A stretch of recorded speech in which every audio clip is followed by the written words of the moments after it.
So I've had the DJI Mavic 4 Pro for a while now, and today I've got 10 simple tips to help you get even more out of the DJI Mavic 4 Pro. So let's get into it.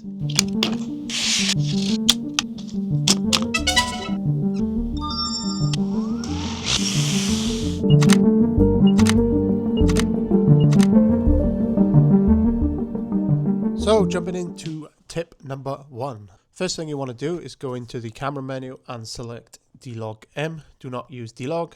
And from there then, if we click at the bottom right to the camera settings, we need to set the ISO to auto.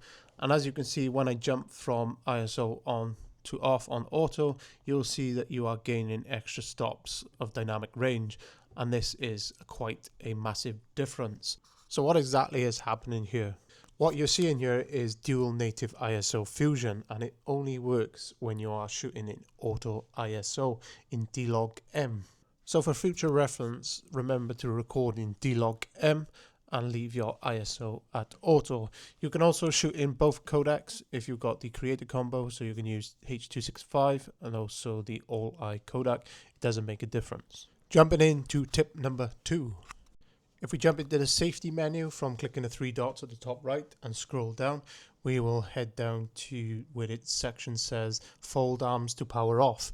By default, this is off. You can switch this on so that when you fold the arms, after 8 seconds, the drone will power off. This is a nice little feature to have if you're in a run and gun situation and you need to just close the drone and move on. So yeah, that's a nice feature, but as default, it is off. Moving on to tip number 3. This one's probably going to be an overlooked one, but if you click on Before You Fly on the DJI Fly app on your DJI RC Pro 2, you will open a map. And if you click on a destination like I have by here, it will pull up all the images that people that have taken locally, or if they traveled in and taken photos, and you can look at these areas and decide whether you want to fly your drone in that area, which is a nice feature to have. I don't see many people using this, including myself, but at times I find this quite valuable, especially if you're scoping out new areas to fly. Tip number 4 is going to be a quick one. If we jump into the camera menu from the top right with 3 dots, we can scroll down and we come to Color Display Assist and Color Display Assist in Playback. If we enable both of these when shooting in D-Log or D-Log M, it will give you a color LUT, a basic LUT to give you color in your footage, to give you a good idea of what kind of footage you're going to get without just looking at a grayed out image. So jumping into our album here, we can click on any of the videos that we have created, and clicking on them directly will not give you a log image. You will get a LUT applied onto that video, which gives you a good understanding what kind of video you have got without just looking at the log footage. Tip 5 is going to be customizing your C1 and C2 buttons. And if we jump into the main menu and we head over to Control, scroll down slightly, you will come to Button Customization. From here, looking at the top of the page, I have changed the C2 button to Cruise Control. I think this is a brilliant feature to have. You should enable this and get rid of the auto exposure lock, because you can do this directly on the screen. So I really don't see the point of having that on a button. Moving down to the right dial, I have changed this from zoom in, zoom out to gimbal roll. The reason why you would want to do this is because it makes it a lot easier to roll the gimbal without holding in one of the C1 or C2 buttons, and that is a huge difference when actual flying.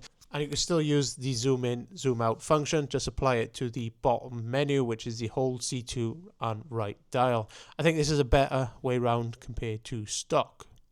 Tip number 6 is going to be about portrait expansion. If we jump into the control menu and we scroll down slightly, we will see an option for tilt expansion in portrait. We want to enable this, and you will gain an extra boost in the tilt angle when you are shooting in portrait mode, but this does vary depending on flying conditions. Also, I noticed when I updated the firmware, I didn't get the extra boost in tilt. You have to enable and disable the menu option for it to take an effect. And outdoors, we get a total of 15 degrees down, and we get a slightly more up tilt. Jumping into tip number 7. This one's going to be about increasing the max speed. So if we move to the control tab and scroll down to gain and EXPO tuning, if we move over to sports, and by default the max horizontal speed is set to 55 miles an hour, we can increase this up all the way up to 60 miles per hour. So that is a little bonus for you if you haven't done this already and you want to get the most out of your Mavic 4 Pro. This is the best way to get the highest speed possible. So tip number 8 is going to be an expansion from the max horizontal speed.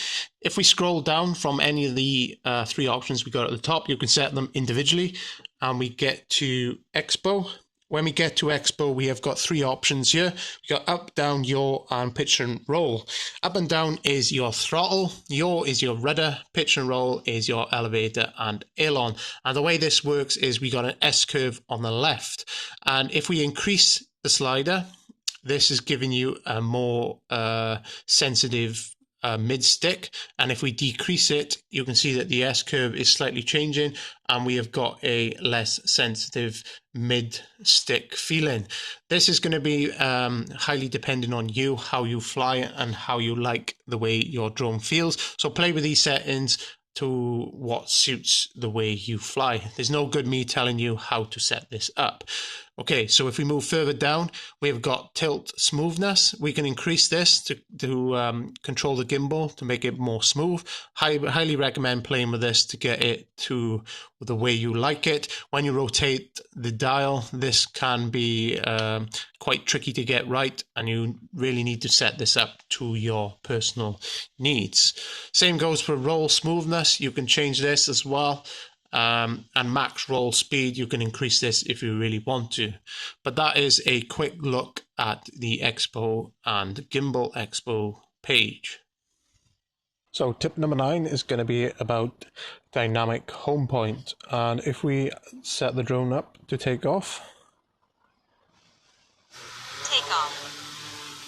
Home point updated. Once we've got the drone in the air, if you look at the bottom left corner on the map, we have got a H that is yellow. This indicates that our home point is static, it's not dynamic. So if we go into the 3 dots at the top right, and then we move that out of the way, scroll down slightly, and then if we click on update home point, and as we go on this menu here, we click on dynamic home point. If we click OK, now the home point is going to be set to the DJI RC Pro 2. This also works with the DJI RC2 as well. There's been an update recently that DJI released that allows you to use this function on both of the remotes, so it doesn't matter if you've got the DJI RC Pro 2 or the DJI RC. So that is a tip on dynamic home point. Finally, tip number 10. I think this is a one that's worth noting, is a quick one. So if you use the DJI RC Pro 2, this is only for the DJI RC Pro 2. Not sure how this works on the DJI RC2, so take that in note. If you do a lot of screen recording, like myself, you've got a habit of just basically scrolling down from the top, like so, and pressing screen record, and then it starts recording the screen. But there is a shortcut to doing this. I actually found out this just before the video, and I think it's just worth sharing with you. So if we click on stop, and the way this works is if we hold the back button and also the record button on top, it will start screen recording. Sometimes as well, I find that if you press them together, it don't particularly work. So press the back button first, then press record. And as you can see, it is now recording. So do that again, back button and record. And there we go, we are recording. Same goes if you want to stop recording, you just press the back button and press record again, and it stops recording. I think that's an awesome shortcut to have.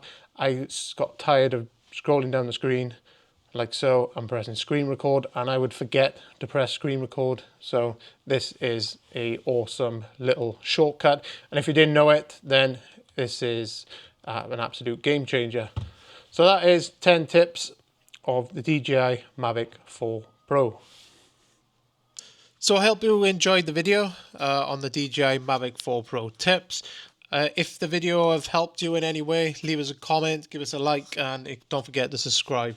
I'll see you next time.